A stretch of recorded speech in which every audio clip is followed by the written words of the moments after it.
وهجامي دلكي سككين دلك ودق على حن قارسيين هرمر دن ولبا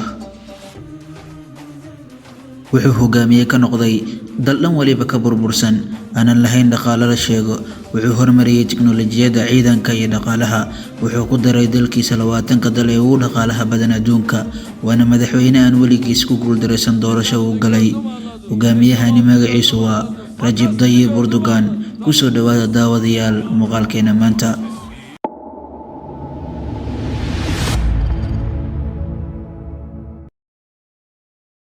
wuxuu dhashay Erdogan sanadii 1956 wuxuuna ku dhashay xaafad lagu magacaabo Qasim Shaasha ee ku taal magaalada Istanbul waana xaafad ay deegaan dadka faqiiriinta waxa uu iibin jiray yaraantiisii rootiga iyo qaraha isagoo caawinaya aabihii wuxuu dhameeyay dugsiga sare sanadii 1973 wuxuuna ku biiray kulliyadda dhaqaalaha iyo ganacsiga ee jaamacadda Marmara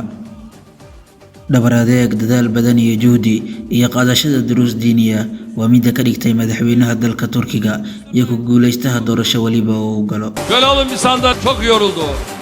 Gel oğlum bir sandalyeye otur. Gel. Sen kalk koşun büyüsün. dhanka kale madaxweyne Erdogan waa ciyaaryahan ciyaari jiray kubadda cagta wuxuuna diiday sanadii 1976 bandhig loo soo bandhigay inuu ku biiro kooxda Fenerbahce raaligelinaya aabihii awgeed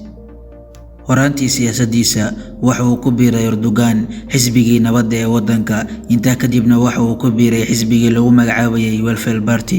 wuxuuna noqday madaxweynaha xisbiga ee magaalada Istanbul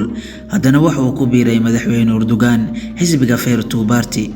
xisbiyadani oo dhan waa xisbiye islaamiga oo hogaaminayo Najmuddin Erbakan waxa uu bedelay si degdeg ah Erdogan magaalada Istanbul oo ahayd magaalo aad u qashin badan wuxuuna u bedelay magaalo aad u bilic wanaagsan waxa uu xaliyay wasaqowga hawada waxa uu dhisay biyo xireeno fara badan wuxuuna xaliyay biyo la'aanta ka jirtay magaalada Istanbul wuxuu dhisay wadooyin waaweyn iyo buundooyin fududeynaya isku gudubka magaalada Istanbul wuxuu kaloo dhisay wadooyinka ay maraan tariinada dheereeya sidaasina wuxuu ku xaliyay mushkiladii gaadiidka waqtigii uu maamulayay magaalada Istanbul faa'iidooyin fara badan ayuu xaqiijiyay Erdogan oo dhanka dhaqaalaha ah waxayna Istanbul xaqiijisay faa'iidooyin gaaraya $4 bilyan iyadoo ay gaaraysay deynta lagu lahaa Istanbul $2 bilyan wuxuuna Erdogan u helay taageero aad u fara badan oo dhanka shacabka ah dhamaadkii sanadii 1997 waxaa la xilay Erdogan waxaana loo saweeyay xarigiisa dhowr beej oo gabayaha uu akhriyay wuxuu ku jiray xabsiga muddo 4 bilooda wuxuuna Erdogan isku soo diyaariyay xalinta mushkiladan ku horgudban iyo inuu dhiso aragti kale oo cusub waxaa laga sii daayay xabsiga sanadii 1998 wuxuuna ka tagay macalinkiisii hore ee Najmuddin Erbakan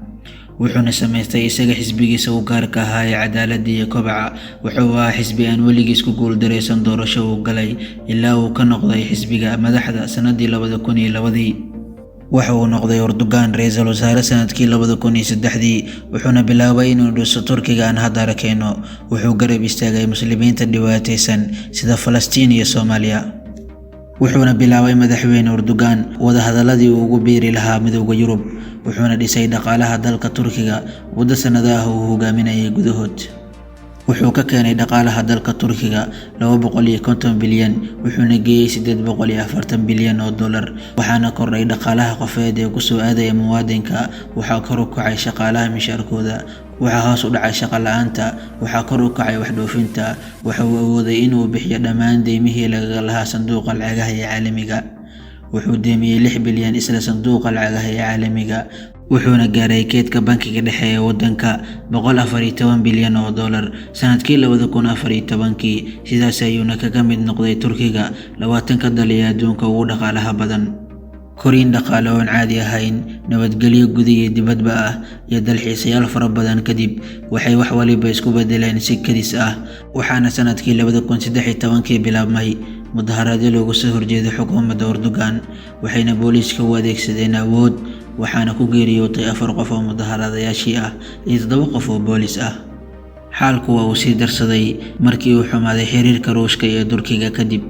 markii ay soo dhacday mid ka mid ah diyaaradihii dagaalka ee Ruushka. Waxaa baaba'ay nabadgelyadii Kurdiyiinta, waxaana bilaabmay qorshayaashii argagixiso oo ay ku dhinteen dad gaaraya 500 oo qof, waxayna ciidanka Turkiga kala kulmeen dagaallo aad u adag magaalooyinka ay ku badan yihiin Kurdiyiintu.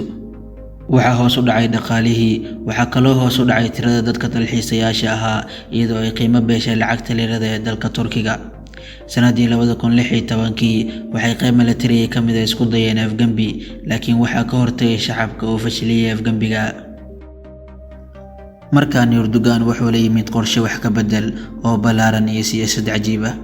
wuxuu diyaariyay ciidamo tiro badan, wuxuuna dhaqaajiyay ciidamadii, wuxuu Erdogan galiyay wadanka xaalad degdeg ah, wuxuuna xiray 50,000 oo qof, wuxuuna shaqooyinkoodii ka qaaday dad gaaraya 114,000 oo qof, wuxuuna xiray 13 qof oo Kurdiyiin ah oo ku jireen baarlamaanka iyadoo lagu eedeeyay eedeymo argagixiso. 2017 wuxuu go'aansaday Erdogan inuu sameeyo nidaam ay codeynayaan shicibku, uuna madaxweynaha awood badan yahay halka xukuumadii hore ra'iisul wasaaraha awood badnaa. halka 2018 uu madaxweyne Erdogan ku guuleystay inuu noqdo madaxweynaha dalka Turkiga, wuxuuna soo celiyay xasiloonidii iyo dhaqaalihii Turkiga, wuxuuna ku soo noqday kobcii sidii uu ahaa, waxaana dib ugu soo laabtay mar labaad dalxiisayaashii, waxaana bilaabmay mashaariicdii waaweynaa. waxaana Turkiga laga dhisay 125 jaamacadood, 198 iskuul, 510 isbitaal iyo sidoo kale airportka ugu baaxadda weyn adduunka. Erdogan waa hogaamiye dalkiisa u yeelay hiigsi ay hiigsanayaan, wuxuuna la rabaa Erdogan dalka Turkiga 2023 inuu gaaro isku filnaansho dhan waliba ah. Turkiga maanta waxa uu leeyahay awood ciidan oo aan la xaqiri karin iyo dhaqaale aad u fara badan, waxayna ciidamada Turkiga tababaro siiyaan ciidamada dalalka Liibiya, Afghanistan iyo Soomaaliya, waxayna sidoo kale ciidamada Turkiga garab buuxa siiyeen ciidamada Azerbaijan dagaalkii Armenia iyo Azerbaijan dhex maray. Turkiga maanta waa dal leh awood dhaqaale iyo mid ciidan, waana mid ka mid ah dalalka ugu horeeya dalalka Islaamka xagga dhaqaalaha, ciidanka iyo wax soo saarka. waad ku mahadsantahay daawashada muuqaalkan.